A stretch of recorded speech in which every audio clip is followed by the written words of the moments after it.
going to jump right in to the conversation we need to have tonight. But before I do, I want to thank and acknowledge so many people for the support, belief, faith, a lot of things going on, and for a long time. This some of the stuff that I'm going to share with you tonight about what's been going on in the last few days is not new by any stretch. It started a couple years ago, actually. And I think it's about time that I clarify some things, because there's a lot of questions out there. And unfortunately, there's a lot of politics and drama and dare I say haters, mostly people who really haven't accomplished much in life. I hate to put it that way, but unfortunately in this profession, there's a lot of followers.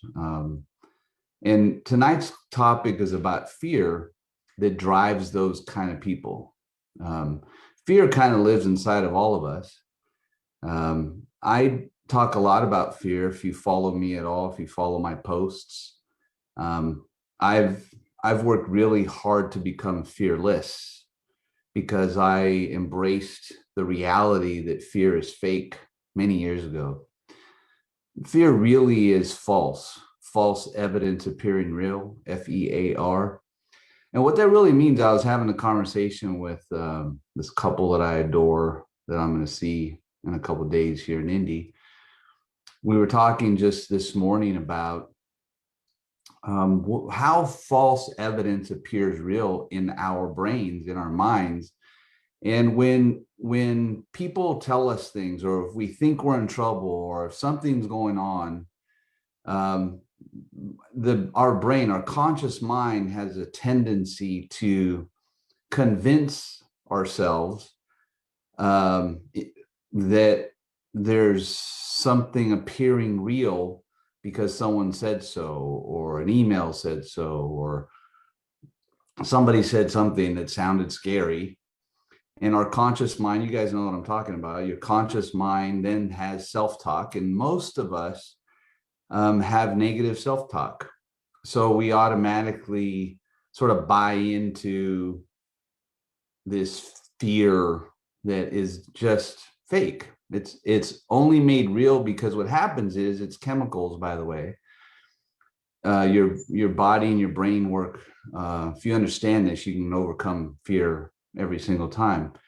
What happens is that you get yourself all worked up consciously. You tell yourself all these horrible things because of whatever, and that creates the release of chemicals like fight or flight chemicals. I'm sure you've heard of, like adrenaline. And these chemicals are only released because you consciously told your brain to do that. And then we have anxiety and panic attacks, and it's all kind of self-induced. So fear is fake. It appears real, and fear mongering appears real. Fear mongering is when someone tells you something that's in a position of power. It's called tyranny. When someone in a perceived position of power, I'll give you an example, a lawyer. A lawyer has this perceived position of power because they have this law degree, they have this law firm, and they work in this environment where they can sue people or represent people on both sides, by the way, whether you're a defendant or you're suing someone in a court. But the reality is, a lawyer has no power to do anything except represent whatever the facts are written in, say, a contract. In other words, if you get an email from a lawyer that's telling you, oh, you can't do something, the lawyer has no power over you. Only a judge, only the court has the power to mandate something you might be able to do or not do. And that usually only comes if you actually get sued and you lose a lawsuit or something like that. And especially in civil cases, which is different than criminals. I'm assuming there's no criminals watching me right now. But there's a difference between even civil and criminal, right? Criminal Criminals are thieves and liars and murderers and drug dealers and all kinds of things that are criminal offenses. And then in business, it's all civil. In other words, it's usually a fight over legal documents and words written in a contract to be interpreted by a judge or a jury, depending on what kind of case you're in. So why does this matter? Because there's a lot of fear mongering out there in the world. There's a lot of fear mongering going on in this profession that we're in of network marketing. And more recently, over the last year and a half or so, there's been incredible fear mongering in my inner circle or my outer circle, however you want to look at people that I'm either connected to or acquaintanced with, because of things that have been going on in my personal life and my business life for the last couple of years. So why am I having this conversation with you? Because there's a whole lot of people operating out of fear, but I'm not talking about necessarily you watching me, although I know some of those haters and people that are fear mongering are watching right now. So I'm really speaking to them, who are the ones actually operating out of fear. They're operating out of fear because they can't control you. They can't control me. They're poor as leaders, and their business of being in business at home as an entrepreneur is failing for them for whatever reason. And there's a unfortunate tendency in this profession for people to believe that just because someone is in your downline that you own them, or a company has this belief that they own you because you signed some distributor agreement or policies and procedures. The reality is you're an independent contractor working for yourself, working for a home, and nobody owns you. This is why I created the Bill of Rights many years ago, to protect you from even me, to protect you from the company that I may own, so that you know that I want you to know that I don't own you. Does that make sense? So why does this all matter in the overall scheme of what's going on here? Sorry, let's turn this fan on. Is because a lot of my close friends have been bullied, have been chastised, but more importantly, have been told a whole lot of lies that are easy to, if you know what you're looking at, decipher what real truth is. For me, I would say to you, you know the truth. God gave us an incredible gift of what we call our emotional guidance system. Your emotions, you always know when someone's lying to you. You always know when something doesn't make sense, but that's when your own false evidence appearing real kicks in, because again, people in a perceived position of power lead you to believe something, and just because they're in a position of power, it must be true, right? So really, it's people that are afraid of what they've done to themselves and what they're losing, who are fear-mongering really great people who just want to be in business, who just want to, in this profession, sell products, whatever those products may be. And I don't care if you're in my company and if you're in another company. The problem exists abundantly in network marketing. There's too much of it going on. There's too much politics, drama, bullying, usually led by the tyrannous, egomaniacal leaders at the top of companies, or owners and executives that think that they own you. And the reality is none of it's true. But the point I wanted to just finish on that is that you know the truth when you're talking to someone. I don't care if you're talking to them on the phone or in person or on a Zoom, and when you allow yourself consciously to trick yourself into believing differently than you already know or feel, that's where the problem is. You already know the truth. So let's talk about truth. Again, factually, I ended up having to fight with people who I personally hired, who I personally brought into my company that I built from the ground up.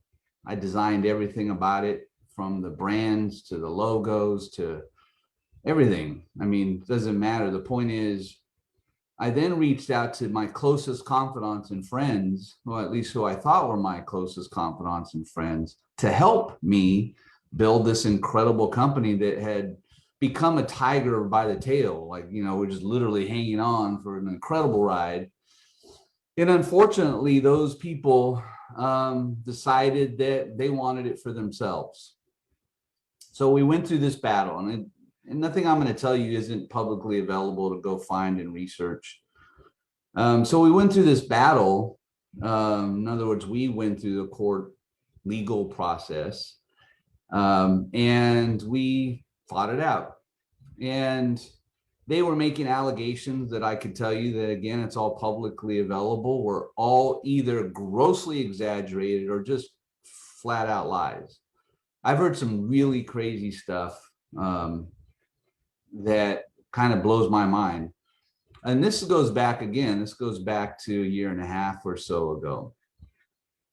Well, we ended up getting to a place, meaning me and my former company, where we ended up in what is called on paper a settlement. Really, it was a buyout. And what that means is they bought me out.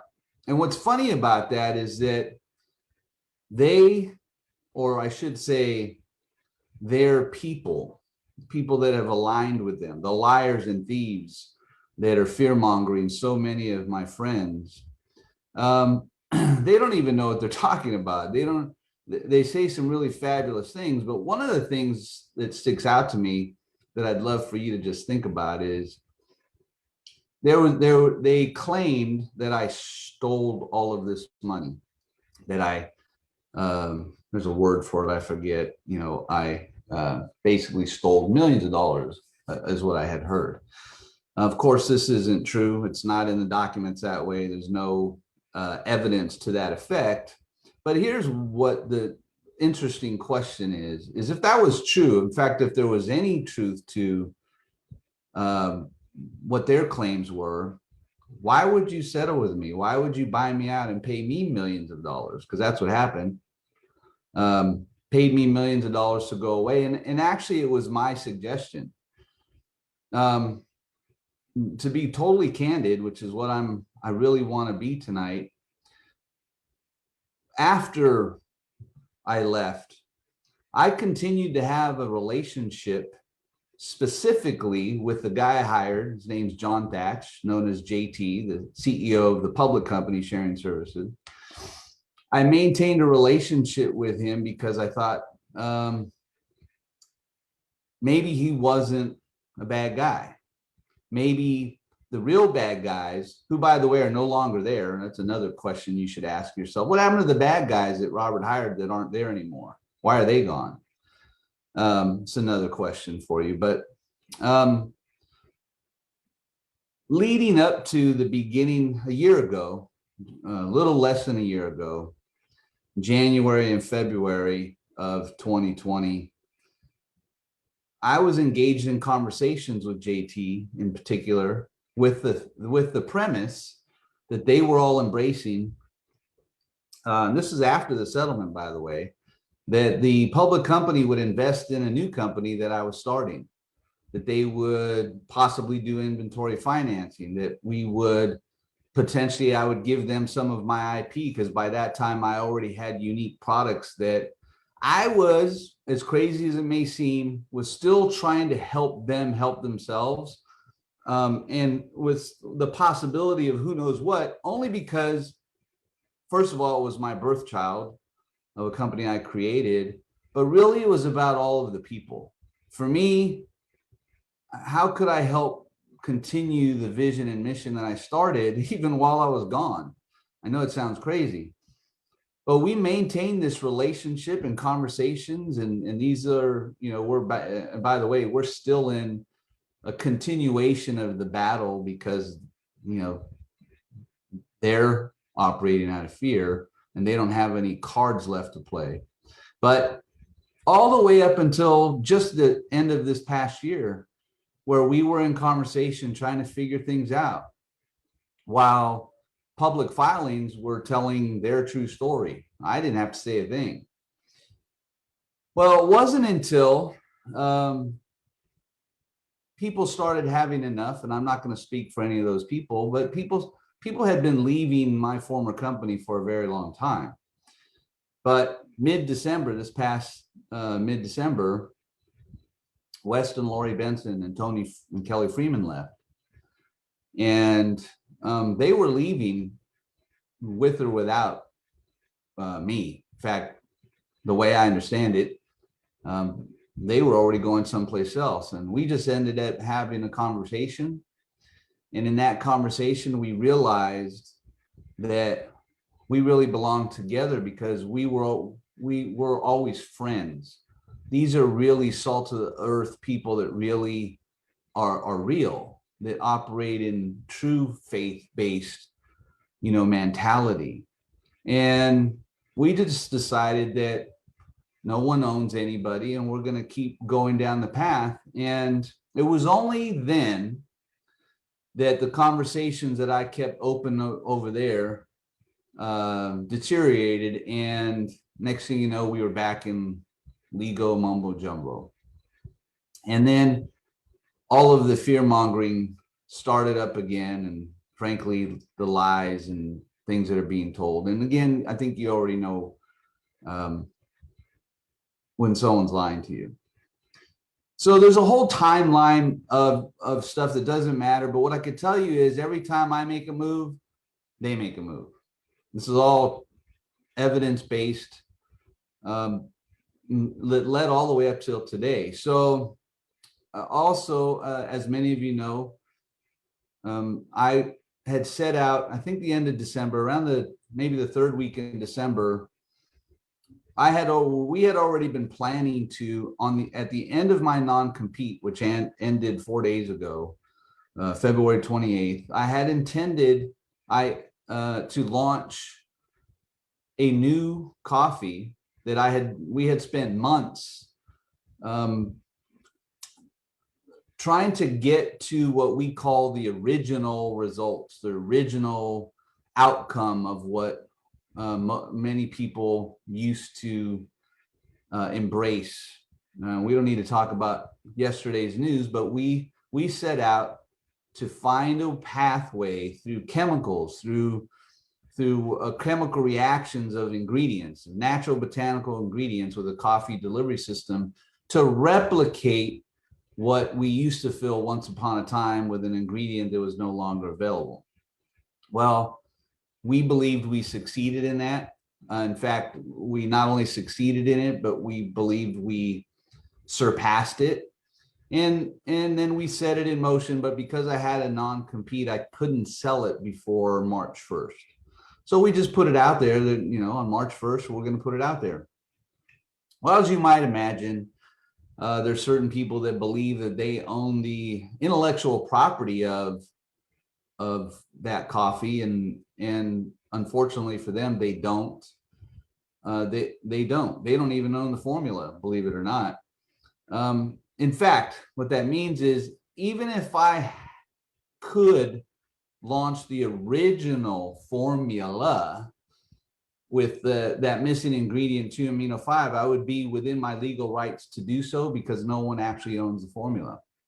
Unfortunately, that ingredient is not available. So we launched Amp Coffee. Amped Coffee is the name of it. And we trademarked the original coffee. And this is also things you can look up. I own the trademark for the original coffee. I own the .com. So on this past Friday, the same people that I'm talking about that I've been going back and forth with for almost 2 years, marched down to a different court and tried to prevent us from selling the coffee that they don't have any rights to.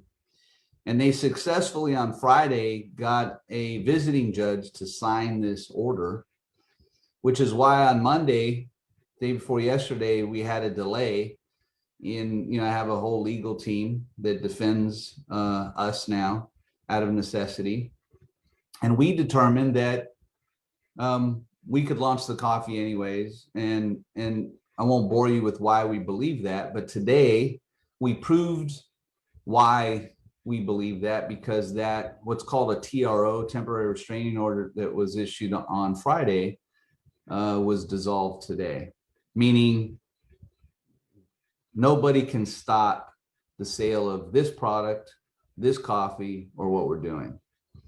I don't want to call it a victory because we're still fighting. And I just kind of wish for all of the people, me, I got thick skin, but for all of the people that, you already stole the company. I've been gone over a year and a half. I was allegedly irrelevant. So why still worried about me? Like, just, go build your company and have a nice life, because you can't stop us, and you can't stop what was started. And it's not evidenced by what I say. I have my emotions and feelings about it, and I again operate fearlessly, and I have a belief system, and we are going where we're going. But I say the proof is in this profession where the momentum is, where the community really is. We've created a community here unlike anything I've ever seen in 21 years. And all you have to do is talk to someone inside that community to know how they feel. Forget what I'm saying about it. Talk to someone who now is drinking our products, whether it's our Happy Tides or taking our gut health products or now the new coffee. Ask them how they feel. Forget about what's in it. Forget about ingredients or formulations. It's sort of moot. Forget what it's even called. The bottom line is, how do people feel with these products? How does that make them feel? Or you know what, even better, find out for yourself. The end of the day, what matters is, in this profession that I find myself in, I have one job, and that is to help you. If you happen to be in this company, my job is to help you succeed in achieving your hopes and dreams. Because what I know is you're on a pursuit of happiness, and whatever that means to you, I just want to help you get there. And this profession that we find ourselves in is one of the greatest ways to get people there, to help them in a happier life, a more productive life, a more prosperous life. That's what we do. That's what we do really well. And the products are as magical as they are. They're only one aspect or one component to a direct selling or network marketing company. You have to have layers of things. You have to have the community. You have to have the right energy and leadership. You have to have the right compensation. You have to have the right products, of course. You have to have a whole lot of things that not everybody could do. Not every company has. And again, to those people that are afraid of us, you don't have to be afraid. You can either keep going down the path that you're on, and if you're in a quality company, or you can join us. But what you shouldn't do is do what other people taught you to do, and that is tear other people down to prop yourself up. That doesn't work anymore in this profession. In fact, what you're witnessing, if you're following this journey over here, the more that they try and tear us down, the more they're helping us grow. And if the sooner they learn that, the sooner they'll stop with the tyranny. But, you know, it's not my job to fix their issues. My job is to help our community grow, and that's what we're doing. So this weekend, we're going to have our launch convention. It's going to be an epic 2.5 days. We are here in Indianapolis. There's actually still a few more tickets if you want to come. Not very many, but I'm looking forward to seeing everybody and continuing down this path that we are all on together. And I'm open to speak with anybody who has any questions. What I can promise you is we only operate in pure veracity. We have, you know, we have the understanding that our truth is enough. And that should be the same for you in any element, segment of your life, whether it's business, family, relationships. You don't need to lie. You don't need to exaggerate. You don't need to misrepresent who you are. Just tell the truth. Be a good person and tell the truth, and your truth is enough.